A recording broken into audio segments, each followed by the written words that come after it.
Okay, सो MonsterVerse की सारे kaijus की वीकनेस क्या है और क्या हो अगर ओडिन और स्कारलेट विच की फाइट हो जाए, या फिर लिविंग ड्रैगन और लोकी में कौन ज्यादा पावरफुल है। ऐसे ही कई सारे क्वेश्चंस की बात आज हम रैंडम क्वेश्चंस में कवर करने वाले हैं। तो अब शुरू करते हैं। Live action Odin versus Scarlet Witch. अब एंड गेम से पहले तक ओडिन की फेट्स काफी कूल लगती थी, जैसे थॉर को एसगार्ड से सीधा मिडगार्ड पर टेलीपोर्ट करना, या फिर 9 रियल्म्स को कॉन्कर करना, या फिर सर्टर जैसों को बीट करना। लेकिन स्कारलेट विच के फीट्स अब एक अलग ही लेवल पर जा चुके हैं। स्कारलेट विच ने मल्टीवर्स की सारे डार्क होल्ड्स को जलाकर रख दिया। वो चाहती तो यूनिवर्सल लेवल पर हेक्स बना सकती थी, जिसकी चपेट में एसगार्डियंस भी आ जाते हैं, और रियलिटी मैनिपुलेशन को हम कैसे भूल सकते हैं। ऊपर से क्योस मैजिक एनी डे ज्यादा पावरफुल है एसगार्डियन मैजिक से।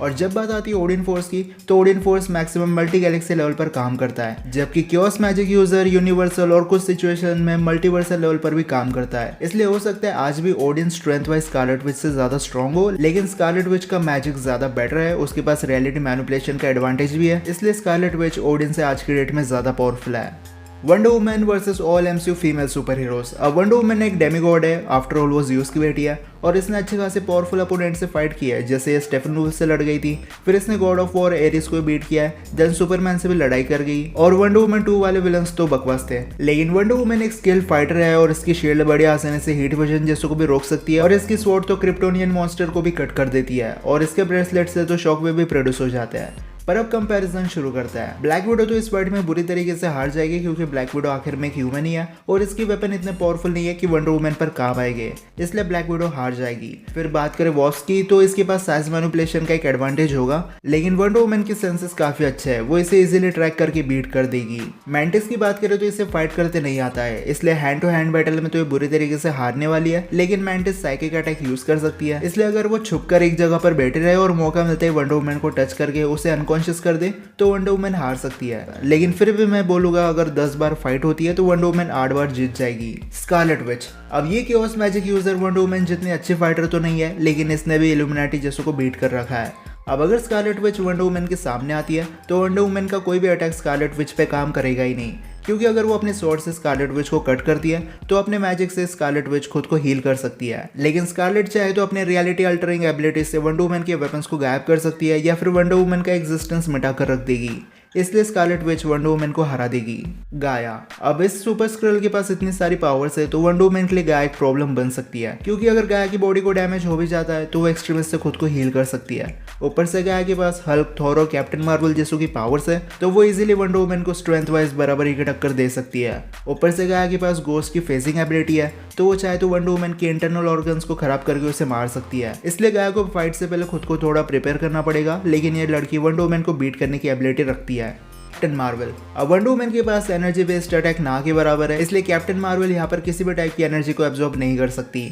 पर कैप्टन मार्वल के डिफेंसेस बहुत ज़्यादा अच्छे नहीं है। फोटोन ब्लास्ट से वंडर वुमन को ज़्यादा डैमेज नहीं होने वाला, और वंडर वुमन के पास अपनी शील्ड भी है, जिससे वो एनर्जी अटैक्स को ब्लॉक कर सकती है। पर कैप्टन मार्वल को इस फाइट से बच के रहना होगा, क्योंकि वंडर वुमन डूम्सडे जैसे कट कर चुकी है, तो कैप्टन मार्वल को कट करना आसान होगा। और पर्सनली मुझे लगता है 10 में से 6 बार वंडर वुमन इस बैटल में विनर बन जाएगी। मिस मार्वल ना, इसका तो कोई भी चांस नहीं बनता यहाँ पर जीतने का। सिर्फ हार्ड लाइट को मैनिपुलेट करने से डेमीगॉड्स को बीट नहीं किया जा सकता। मिस मार्वल के पास ना तो वंडर वुमन जैसी बैटल स्किल्स है, और ना ही बैटल एक्सपीरियंस है। वंडर वुमन की स्किल्स के सामने मिस मार्वल 5 सेकंड्स भी नहीं टिकने वाली, इसलिए वंडर वुमन फिर से यहाँ पर जीत जाएगी। अब म्यूटेंट ने जेन को थॉर की पावर्स तो दे दी, लेकिन जो थॉर की स्किल्स है वो जेन फोस्टर लैक करती है, और यही एबिलिटीज वंडर वुमन के सामने एक डिसएडवांटेज बन जाएगी।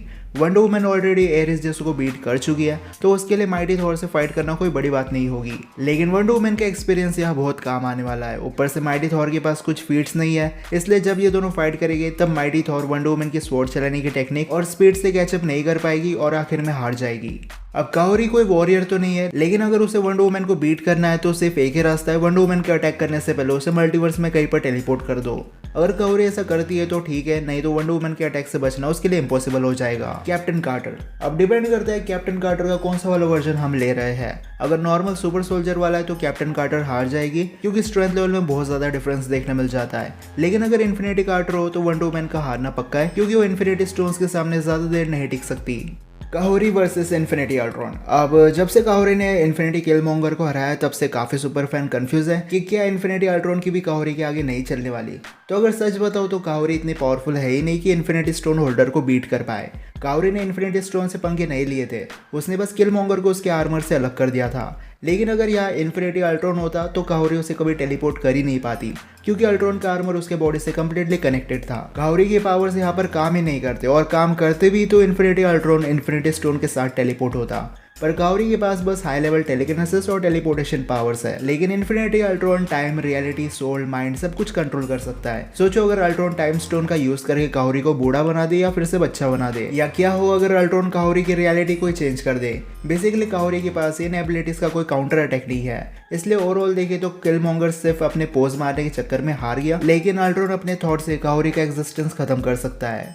लिविंग ट्राइब्यूनल वर्सेस लोकी। अब हमारा गॉड ऑफ मल्टीवर्स कितना पावरफुल बन चुका है और वो क्या कुछ नहीं कर सकता हम सबको पता है, लेकिन जब बात आती है लिविंग ट्राइब्यूनल की तो डिपेंड करता है कि हम किस वर्जन की बात करते हैं। बेसिकली हमें दो टाइप्स के ट्राइब्यूनल्स देखने मिल जाते हैं, एक होते हैं अवतार्स और दूसरा है असली वाला ट्राइब्यूनल जो मल्टीवर्स के बियॉन्ड एग्जिस्ट करता है। अब अगर लोकी के सामने लिविंग ट्राइब्यूनल का अवतार आता है तो लोकी उसे बीट कर देगा, क्योंकि हमने पहले भी लिविंग ट्राइब्यूनल की बॉडी को वॉइड में देखा है। मतलब टीवी में ऐसा कोई था जिसने लिविंग ट्राइब्यूनल के अवतार को वेरिएंट बनाकर वॉइड में फेंक दिया था, इसलिए लोकी के लिए अवतार्स को मिटाना कोई बड़ी बात नहीं होगी। लेकिन लिविंग ट्राइब्यूनल का असली फॉर्म एक अलग ही लेवल का कॉस्मिक एंटिटी है। ट्राइब्यूनल को मल्टीवर्स में जज का ओहदा दिया जाता है, इसलिए भले लोकी गॉड ऑफ मल्टीवर्स बन चुका हो, लेकिन ट्राइब्यूनल का असली फॉर्म लोकी के टाइमलाइन में एग्जिस्ट नहीं करता है, इसलिए लोकी चाहकर भी लिविंग ट्राइब्यूनल का एग्जिस्टेंस नहीं मिटा सकता। और अगर ट्राइब्यूनल को बीट करना है तो बियॉन्डर लेवल की पावर होनी चाहिए, और गॉड ऑफ मल्टीवर्स बनने के बाद भी लोकी के पास बियॉन्डर जितनी पावर्स नहीं है, इसलिए लोकी लिविंग ट्राइब्यूनल्स के अवतार्स को टाइमलाइन से मिटा सकता है, क्योंकि आखिर में वो यूनिवर्स का एक पार्ट है और वो यूनिवर्सल लेवल पर ही स्केल करता है। लेकिन असली वाले ट्राइब्यूनल के आगे लोकी की भी नहीं चलने वाली। रियल वाला लिविंग ट्राइब्यूनल लोकी को वाइप आउट करके सेक्रेट टाइमलाइन को खत्म करके फिर से बना सकता है, इसलिए लिविंग ट्राइब्यूनल ज्यादा पावरफुल है। Infinity Ultron versus Galactus. अब गैलेक्टस एक ऐसा कॉस्मिक एंटिटी है जो जिंदा रहने के लिए प्लैनेट्स को खाता है, और इसका हेरल्ड इसी काम में लगा रहता है कि कोई अच्छा प्लैनेट मिले, फिर गैलेक्टस आकर वहाँ की लाइफ फोर्स एनर्जी को खा ले।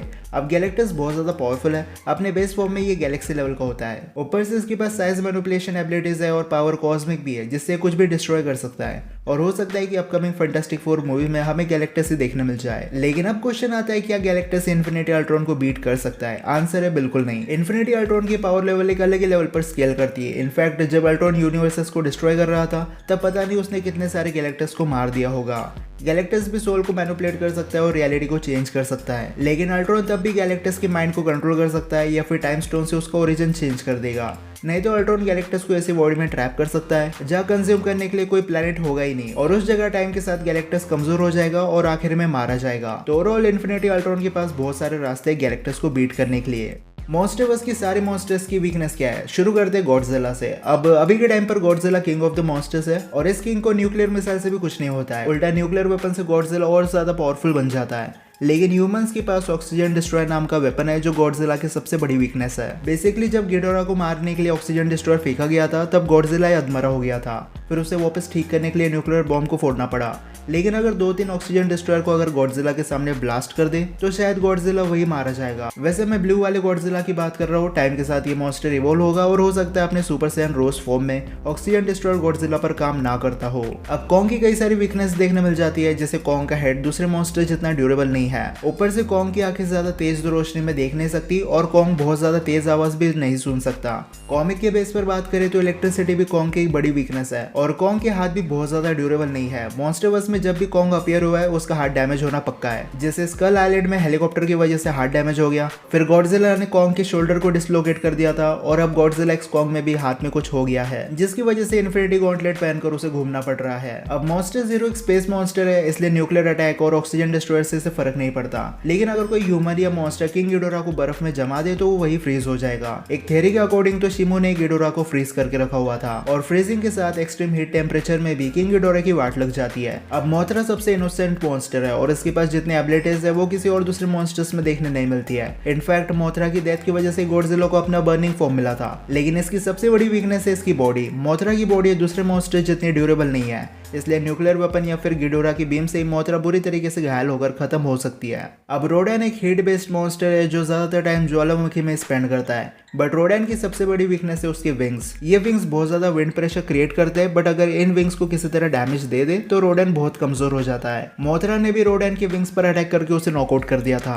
अब म्यूटोस ने कई सारे गॉडजिला को मार रखा है और ये काफी स्ट्रॉन्ग होते हैं। इनके पैरों में से इलेक्ट्रोमैग्नेटिक पल्स भी निकलती है जो सारे इलेक्ट्रॉनिक डिवाइस को खराब कर देती है। लेकिन अगर म्यूटोस के एनिमी सेम ईएमपी का यूज करे तो म्यूटोस की सोचने की एबिलिटी कमजोर हो जाती है। अब ऐसा क्यों होता है वो मॉन्स्टरवर्स ने कभी बताया नहीं है। साथ में म्यूटोस किसी भी टाइप की एनर्जी से बहुत ज्यादा वर्नेबल होता है, इसलिए गॉडजिला की एटॉमिक ब्रेथ या फिर किंग गिडोरा की ग्रेविटी बीम से म्यूटो की स्किन को बहुत हैवी डैमेज हो सकता है। अब मेगा गॉडजिला को बनाया गया था गॉडजिला का चैप्टर क्लोज करने के लिए। ये बात अलग है कि कॉन्ग ने मेगा गॉडजिला का खेल खत्म कर दिया, बट आखिर में मेगा गॉडजिला एक जायंट रोबोट ही है, इसलिए एडवांस टेक्नोलॉजी का यूज करके इसे हैक किया जा सकता है या फिर इसके सिस्टम को करप्ट करके डीएक्टिवेट कर सकते हैं। और बहुत ज्यादा पॉसिबिलिटी है कि ईएमपी मतलब इलेक्ट्रोमैग्नेटिक पल्स से भी मेगा गॉडजिला काम करना बंद कर देगा। अब ट्रेलर 2 में हमें स्कार किंग और उसका वेपन अच्छे से देखने मिला और इसका विप्लैश हथियार भी बहुत सही लग रहा है, लेकिन स्कार किंग बहुत ज्यादा एजाइल मॉन्स्टर है। वो कॉन्ग जितना मस्कुलर और हैवी नहीं है, इसलिए स्कार किंग की सबसे बड़ी वीकनेस उसकी फिजिकल स्ट्रेंथ हो सकती है। वो दूसरे मॉन्स्टर जितना फिजिकली स्ट्रॉन्ग नहीं है, इसलिए वो लॉन्ग रेंज वेपन का यूज करता है। और हमने कई बार देखा है जो कैरेक्टर बहुत ज्यादा एजाइल होते हैं उनकी स्ट्रेंथ और ड्यूरेबिलिटी लेवल्स बहुत ज्यादा अच्छे नहीं होते हैं। Mother long legs. अब ये जायंट स्पाइडर ज्यादातर बैम्बू ट्रीज में रहती है क्योंकि इसके लेग्स बैम्बू जैसे दिखते हैं, जिसकी वजह से इसे देखना ऑलमोस्ट इम्पॉसिबल हो जाता है। अपने पैरों की वजह से मदर लॉन्ग लेग्स बहुत ज्यादा फास्ट मूव करती है, लेकिन ये पैर बहुत ज्यादा ड्यूरेबल नहीं है। नॉर्मल मशीन गन और चाकू से इन बैम्बू लेग्स को काटा जा सकता है। अब शिमो को थोड़ा बहुत अपीयरेंस हमें ट्रेलर 2 में दिख चुका है और शिमो एक बर्फीला मॉन्स्टर है, तो बहुत ज्यादा पॉसिबिलिटी है कि एक्सट्रीम हीट में भी शिमो सर्वाइव ना कर पाए, क्योंकि हीट और शिमो की पावर्स कंप्लीटली डिफरेंट है। इसलिए हो सकता है कि हीट बेस्ड अटैक से शिमो को बहुत ज्यादा डैमेज हो जाए। और मॉन्स्टर्स की ज्यादातर मॉन्स्टर की वीकनेस इलेक्ट्रिक बेस्ड अटैक होते हैं, तो हो सकता है कि शिमो को भी इलेक्ट्रिक अटैक से बहुत फर्क पड़ता हो।